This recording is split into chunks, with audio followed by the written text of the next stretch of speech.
Hey guys, welcome back to our YouTube channel Login 8. Today in this video I am going to show you how to leave group on Facebook. When you leave the group on Facebook, you will no longer be able to see group posts in feed and stop getting group notifications. To leave groups on Facebook, first open your Facebook application on your mobile phone. Make sure that you are logged into your account. Now here you'll be taken to your home page.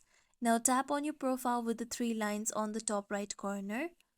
Then here you'll be able to see the option of groups.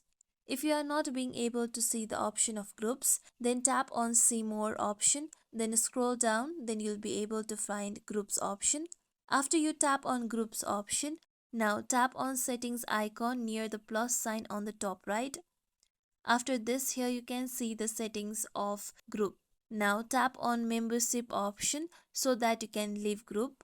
Now select any group that you want to leave from, then tap on leave option on the side.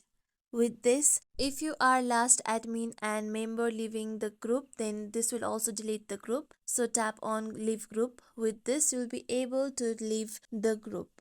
As you can see here, I have been removed from the group. This is how we can leave group on Facebook. This is it for tutorial everyone. Hope this tutorial was helpful to you all. If you liked today's tutorial, make sure you like, share, subscribe to our YouTube channel for more tutorials like this. Thank you for watching.